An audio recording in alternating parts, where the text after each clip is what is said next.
Very, very deep. Hi, everybody. Welcome back. We're in VOD number 3. We said last time we need to break things down. That being Roas Hanolad is a step after being realistic generally. I think that was really, really important. We all have the time. And we gave an example. I'm just bringing everybody back into the world of realism. You have a 20-minute drive coming to work. You want to be on time at your desk at 9 o'clock. You plan on coming on time. But, right, and that's in your head, and you're coming on time. But you left the house at 8:43, and it takes 7 minutes from the time you park to get to your house, to your desk. But here's the nakud again that everybody has to be tofus about lack of realism. In your mind, you're coming on time. But on the clock, there's no way you're going to come before 9:10. That means you're not realistic. Okay? We had a 2-part Kabbalah over the week to find 3 or 4 situations or topics you are not realistic about and take actual steps to be more realistic in 2 of these areas. Okay, now I want to share, as I was working over the week, I thought of a wonderful example that definitely happens to me. I'm not sure I'm going to reveal exactly the context where it reveals to me, but I'm going to try some examples around it where we can be very realistic. And I imagine and hope this will resonate by some of you. We all have certain dreams and desires for ourselves, right? Let's say you dream about a little more vacation time and the ability to travel, right? There was a certain tekufa in my life when I was traveling more. I went for the yeshiva. I went to Switzerland one summer. We went to England. I went to Prague with my son as a present for a certain learning accomplishment he had done. I haven't for years and years and years, but I'm not talking about myself here. Just straight aside for a second, right? So you dream about a little more vacation time and traveling. And for years, let's go back to the theoretical, nothing works out, but it continues to annoy you. And then pitom, your boss says, I'm giving everybody an extra week vacation. And you say, oh my gosh, I don't have to just take off for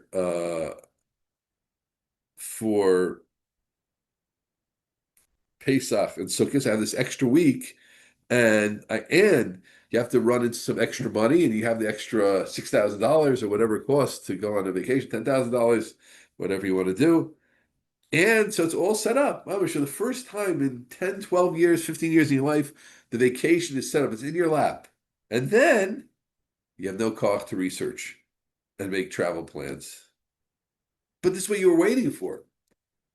So the point is, sometimes, right, that you weren't waiting in a realistic way. You didn't think what it meant, right? It's easy to dream, but vacation goes together with travel planning, with transit time. And by the way, I always consider transit. People say like the flight was 12 hours. Well, the flight being 12 hours only from takeoff to landing. But when did you leave the house?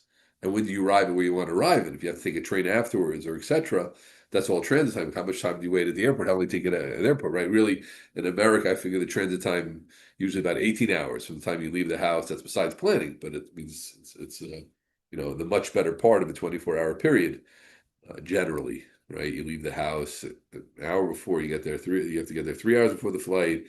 12-hour flight takes you 45 minutes, an hour to get out, and then you have to travel to where you want to go to. You're talking 16, 17 hours. So I don't know call for that. So why are we dreaming about traveling then? It's okay. Here's the point, friends. Feel this and relate to this and find this point in your life. It's fine not to want to travel, right? And it's fine to travel. What's silly is that you're down in a certain way and upset about the lack of ability you have to travel in your life when you don't want to really travel because you don't want to do what it takes to travel. For example, I'll give you another example. This is something will relate to this. Let's say it bothers you that you never asked to speak in shul. And every condition, it's an issue for you. Come back, you had your kugel, maybe potato, maybe a little kid, maybe a small l'chaim. Right? I'm sure no one is Vaad gets schlossed. It's a terrible, terrible practice that's seeped into certain communities where people get drunk, come home drunk on a Shabbos, ruin their family Shabbos, ruin their Shabbos. We're not talking about that, right? Okay, back to the example. But hey, how come Reuven got, you know, I'm a serious balabas, I'm a serious learner. No one ever asked me to speak at the Kiddush. Good.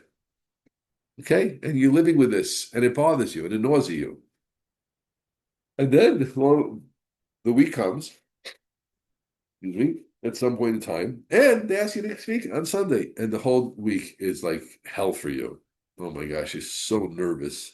You're you're dripping droplets of sweat the whole week. And you get there and you don't even feel you speak so well and don't have anything to say, and you're upset. You're upset that you spoke and you didn't speak well, you don't feel, and the whole week was ruined, and you're uptight over Shabbos, you weren't nice to your wife, Friday night was ruined, Shabbos day you came back, you're in a bad mood, but you wanted to speak, but you're not realistic about what it means. And I want to take a deeper example. I've seen examples in yeshivas, I'm thinking about a certain situation I know about, that one member of the staff has a little bit of a tsar sign on the Rosh Hashiva. I want to say Lahedja, this is not me, Baruch Hashem. Baruch Hashem, certainly that I know, certainly that I feel. So it's not coming from me at all. So just, I don't want anybody to even think I'm speaking. It just happens to be, right? Whatever. I know a lot of friends. I have a lot of friends, a lot of yeshivas, and the staff member feels certain sarasayin on the Rosh Hashiva and etc. Now, I know this Rosh Hashiva works very, very, very, very hard. And I know that this staff member was very talented, and is certainly more talented than the Rosh Hashiva, would never, ever want to do or doesn't have the skill set necessary to be the Rosh Hashiva. But he still has the sarasayin. So here you see more serious problem. You're walking around in your workplace upset at your boss, feeling that you're cut out, but you're not at all realistic about your real abilities and what you can do, what you can't do. That's such a, and then you're, now, of course, it's also a Middos issue.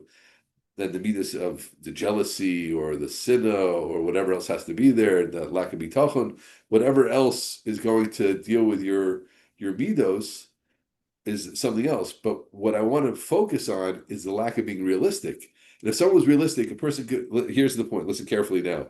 One person could have less jealousy than another, but because he's not realistic and his friend, like two people, one has 7 degrees of jealousy in his personality, and one has only 3, right? But the one who has 7 also has 7 degrees of realisticness in his personality, and the one who's 3 happens to only have 4 degrees of realisticness. So what happens? The one who has 7 and would theoretically be very prone to be jealous isn't jealous because he's also very realistic. And he says, the last thing in the world I would want to do is raise money and have the sheep on my head all the time. I'm the type of person I want to come home, say my shir and go home and Shalom Yisrael, spend time with my wife, sit on the veranda, have some tea. I don't want the life of Rashid. I don't want the life of going to America, of fundraising, of worrying about this, worrying about that, all the decisions. I don't like making decisions like that. I don't like it. So he has a Natiya Tekina, but he's very realistic. So he says, you know what? There's no reason in the world I'd ever want to be Rashivas. So why should I have Tsar sign on the Rashiva? The one who has a natural better character and only has 3 degrees of kina, but he's also not very realistic. So he doesn't imagine what it would really look like for him to ever be the Rosh Hashiva, even though it's in front of him, but he ever doesn't deal with that. And therefore he's left with his 3 madregas of kina can turn into 4, 5, 6, 7. And before you know it, he's full of angst and isn't a happy Rebbe, and might leave that fine position that he has and not feel happy with his Rosh Hashiva, who happens to be really a nice person, and he's not happy with his job and maybe with his whole life because the kid is devouring him. That is such a good example, friends. And I hope everybody takes I think I tried to, Siyat Dishmai, describe it well with the numbers and everything like that. That's happening a lot. That's maybe one of the best examples for what it does when we don't think realistically about ourselves. It's so easy to be living in a dream that you don't want to happen. They say, like, watch what you're down for because you might get it. Do you really want these things? Do you really want that life? Do you really want to be XYZ, which comes together with so many popular people that wanted so much to be popular, and then they get popular and they don't have a life. I didn't really. Oh, it's for sure. It's nice to have people thinking you're great, but do you really want every time you go to a restaurant, everybody's looking at you and people want to ask your opinion? People think you're. Is that really what you want? You have to be realistic, okay?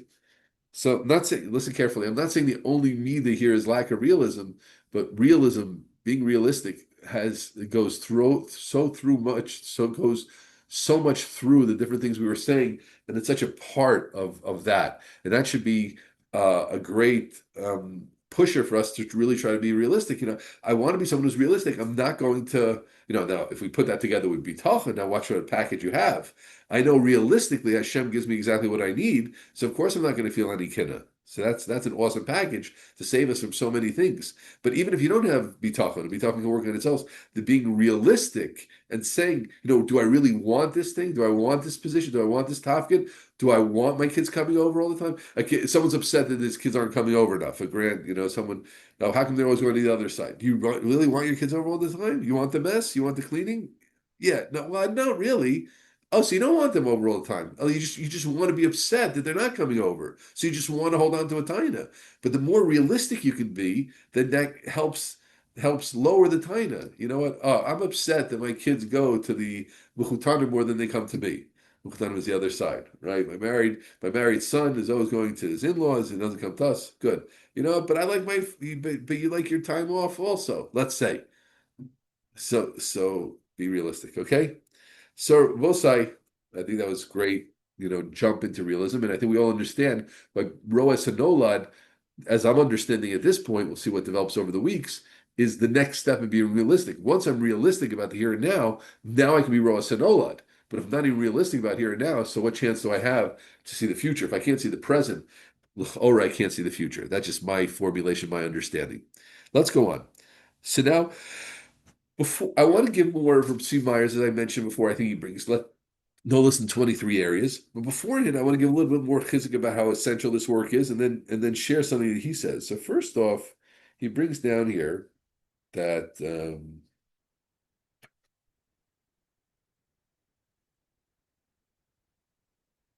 Yud. So he says Echad Chacham Echad Rasha, right? It's noted that in some way in the Haggadah the Rosh is connected to Chacham. So being a Chacham is so important because the opposite of being a Chacham could be Chas v'Shalom to be a Rasha, right?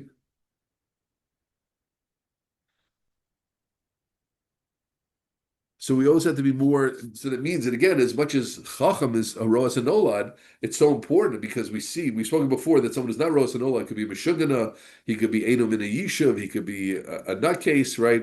It's foolishness. And being foolishness is bad. But here you see another chumrah, because if the opposite of Chacham is Rasha, Chalila, by not being Roas and Olad, someone can fall into a state of rishis, which we could certainly understand that we were talking about like Roas and Olad of Olam Haba, right? The person says, I'm just living for the here and now, right? Eat, drink, and marry, eat, drink, and be merry, for tomorrow we die. Epicurean, and they always call it Epicureanism, that hedonism, whatever it is. So that is vicious. So the opposite of being a chacham can turn to that. And then he brings from the pasuk of Mishlei, Bini im chacham libcha yismach libi gamani. My son, if you're chacham, then I'm also happy. And he says the father is so happy when he sees chacham in his son, and that means our father, Avinu Shabashamayim, the Rebbeinu Shalom, is so happy when he sees us having chachma.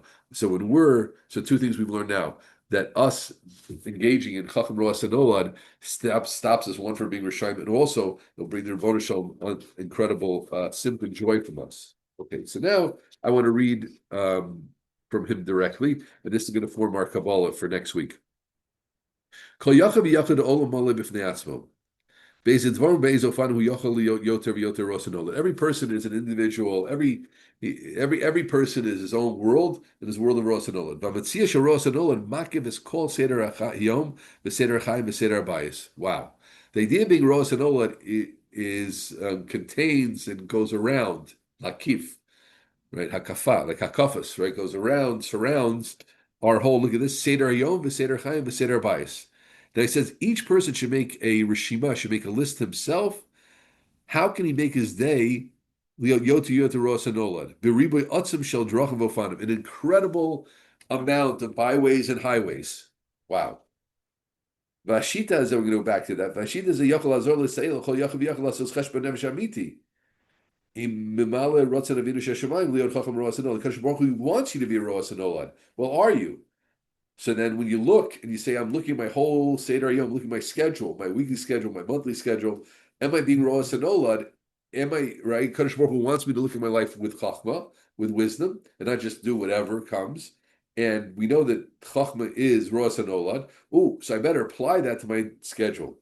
Not just, listen carefully, we're both saying, not just am I making a good schedule, a timely schedule, if you want to, am I being Roas and Olad in my schedule? וכמו כן הרשימה זה יכול לעזור לסייע לכל יחד ויחד על הבא לזכות על ידי זה לחפש למצוא עצות ודרכים ואופנים הלכים איך להתחזק לעלות מכאן אל הבא שהרוע הסנולה שלו יהיה יוסי קרוץ אבינו של שמיים למעשה ממש. So by making this list, you can make sure that you're living your life the way that Rabbi Shalom wants you with Roa Sanolad, and you can think how to become more and more of a Roa Sanolad. Ve'ech lekabel kabolas l'maisa mamish. As Hashem wants, right? Hashem wants us very much to be Rosh Olad. So, Bekitzer, what the Rebbe is saying here is that a person has to make a list of his day, go through his schedule. I don't think we did this yet. We touched upon it more in a general way. Rosh Olad, where are we not? And we spoke about being realistic. This week, Rabbi, so let's do it. Let's do what he says. Spend time over the week, right? Go through your schedule from the time you wake up, davening shacharis, being with the kids, being with the wife, being with the husband, in your job, in your learning time, in your downtime, in your sleeping time, in the way you shower, in the way you spend your life. Am I Roas Hanolad? Right? Keep banging away at that question. Is my daily schedule, does it express wisdom? Right? Does it express Roas Hanolad? Again, now some of us might get stuck in that and say, like, well, I just don't know. Well, it's that you have to really think, right? Roas and Ola means I'm perceiving what's going to come out of this. When I set up meetings, do I perceive what's going to come out of this thing? Do I see where it's going? Do I perceive the future? Or it's just all here and now? Okay? So I'll read the key line again. A list himself. Ech yachol l'sader, yoser. Seder Hayom v'achayim habayis. My daily schedule, my life schedule, and my bias, and my house. Is my house working in a Roas and Oladik way? Is my life working in a Roas and Oladik way? Is my day working in a Roas and Oladik way? Right? And how can I find more and more? He says there are hundreds of examples of how a person's life will be Roas and Olad. So I thought before we jump into, right, this is B'davka, thought to myself, before we jump in to see the examples he's going to give, let's see what we can come up with. And by thinking about that, my daily schedule, my life schedule, my house, right?